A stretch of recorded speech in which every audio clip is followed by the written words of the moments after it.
ಏನ್ ಏನ್ ಎಲ್ಲ ಹೇಳ್ಬೇಕು, ಏನ್ ಸಮಾಚಾರಗಳು, ಏನ್ ತುಂಬಾ ಕಷ್ಟ ಆಗ್ಬಿಟ್ಟೈತೆ ಜೀವನ. ಹೌದು ಹೌದು ಎಲ್ಲ ಕಷ್ಟ ಇದೆ ಜೀವನ ಅಲ್ವಾ.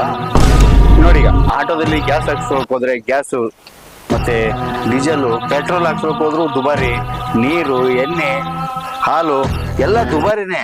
ಹಿಂಗಾದ್ರೆ ಬಡವರು ಎಲ್ಲಿಂದ ಬದುಕ್ತಾರೆ? ಬಡವರು ತುಂಬಾ ಕಷ್ಟ ಇದೆ, ಹೌದಲ್ವಾ? ಅಲ್ವಾ? ಏನ್ ಈಗ ಹಳ್ಳಿಗಳಲ್ಲೂ ಬದುಕಕ್ ಆಗ್ತಾ ಇಲ್ಲ, ಬೆಂಗಳೂರಲ್ಲೂ ಬದುಕಕ್ ಆಗ್ತಾ ಇಲ್ಲ. ಜೀವನ ತುಂಬಾ ಕಷ್ಟ ಆಗ್ಬಿಟ್ಟೈತೆ. ಇವಾಗ ನನ್ಗೊಂದು ಐಡಿಯಾ ಬರ್ತೈತೆ. ಐಡಿಯಾ? ನಮ್ಮ ಅದೃಷ್ಟ ಚೆನ್ನಾಗಿದ್ದು ಇವಾಗ ಹಿಂಗೆ ನಡ್ಕೊಂಡು ಹೋಗ್ತಾ ಇರ್ತೀವಿ ಅಂತ ಅನ್ಕೋ, ನಮ್ಗೆ 2 ಮೂಟೆ ಸಿಗುತ್ತೆ. ಅದರಲ್ಲಿ ಒಂದು ಮಾನ ಮರ್ಯಾದೆ ಮೂಟೆ, ಇನ್ನೊಂದು ದುಡ್ಡಿನ ಮೂಟೆ. ನೀನ್ ಯಾವ್ದು ತಗೊಂಡಿಯಾ? ನಾನಾ ದುಡ್ಡಿನ ಮೂಟೆ ತಗೋತೇನೆ. ನಾನ್ ಮಾನ ಮರ್ಯಾದೆ ಮೂಟೆ ತಗೋತೀನಿ. ಹೌದಾ?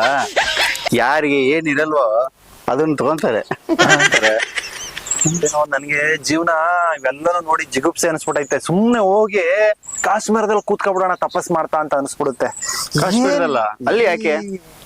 ಏನಿಲ್ಲ ಕಣೋ ಜೀವನದಲ್ಲಿ. ಜೀವನ ಬರೀ 4 ದಿನ ಅಷ್ಟೇ. 4 ದಿನ? ಹೌದಾ?